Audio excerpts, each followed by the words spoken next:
حضرت بایزید بستامی کہتے ہیں کہ میں نے اپنی ماں کے آگے ہاتھ جوڑے، میں نے کہا امی تجھے راضی کروں یا رب کو راضی کروں؟ تو اپنے حق مجھے معاف کر دے، اللہ کو میں راضی کر لیتا ہوں۔ ماں نے کہا جاؤ پتر میں اجازت دیتی ہوں۔ گئے جنگلوں میں ذکر و فکر میں لگے رہے، تنہائی میں اس کو یاد کرتے رہے، دن رات ذکر کے چراغ روشن رکھے۔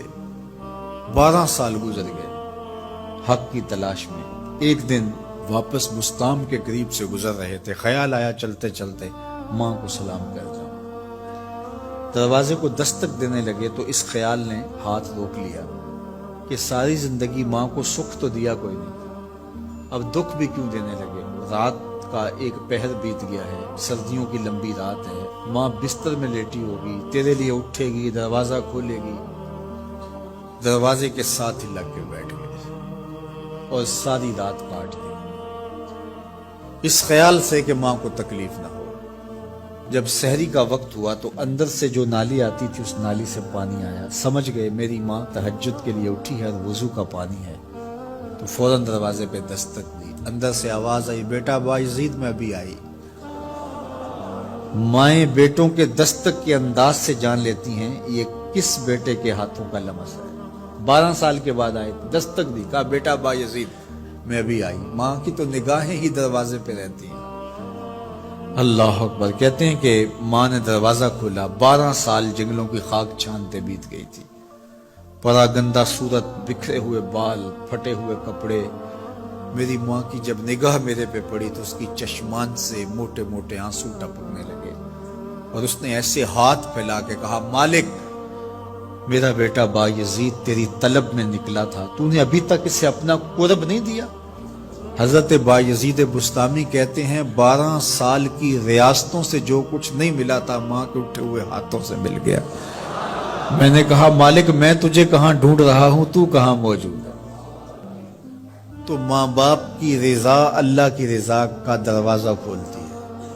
جن لوگوں کے ماں باپ ناراض ہیں اور وہ جا کے پیر صاحب کی خدمت کرتے ہیں اور میاں ماں کے قدم چومو، باپ کی ٹانگیں دباؤ، ان کی خدمت کرو، تمہارے پہلے مرشد وہ ہیں، ان کو راضی کرو، پھر کسی شیخ کامل کی صحبت میں آنا، دیکھو کیسے دل کی بند کھڑکیاں کھلتی ہیں۔ ایک مرشد تو ناراض کر آئے اور دوسرے مرشد سے تمہیں کیا ملے گا؟ تو راستہ یہیں سے کھلے گا۔ والدین کو کبھی ناراض نہ کرو، والدین کو کبھی دکھ نہ دو، والدین کو کبھی تکلیف نہ پہنچاؤ، اور والدین کو بھی چاہیے کہ اپنی اولاد کو اپنا نافرمان نہ بنائے۔ ایک بزرگ فرماتے ہیں کہ مجھے برابر 30 سال ہو گئے ہیں کہ میں اپنی اولاد کو کوئی حکم ہی نہیں دیا، کوئی حکم نہیں دیا۔ کوئی چیز مجھے چاہیے بھی ہوتی ہے تو میں بصیغہ امر نہیں کہتا، بلکہ ایسے ہی بات کرتا ہوں۔ پانی چاہیے تو یہ نہیں کہتا بیٹا پانی لے کر آؤ، میں ویسے کہتا ہوں پیاس لگی ہوئی ہے، تو اگر وہ سمجھ جائے اور وہ خود لے آئے تو اچھی بات ہے، لیکن اگر وہ نہ لائے تو میں نے اس کو حکم ہی نہیں دیا، امر ہی نہیں کیا، تو اس امر کی مخالفت ہی لازم نہیں آئے گی۔ تو کہا 30 سال برابر گزر گئے ہیں، میں نے اپنی اولاد کو حکم نہیں دیا کہ کہیں وہ میری نافرمان نہ ہو جائے، کیونکہ اگر وہ نافرمان ہو گئی پلے کچھ نہیں رہے گا۔ جو اولاد ماں باپ کی نافرمان ہوتی ہے وہ ہوا میں بھی اڑیں، وہ چرخ پہ بھی جھولیں، وہ زمین پہ گرنے والی ہوتی ہیں، کبھی کامیاب نہیں ہو سکتی وہ اولادیں جو ماں باپ کی گستاخ، بے ادب اور نافرمان ہوتی ہیں۔ وہی اولادیں سرخرو، کامیاب اور کامگار اور بامراد ہوتی ہیں جو ماں باپ کی خدمت کرتی ہیں، ماں باپ کی دعائیں لیتی ہیں۔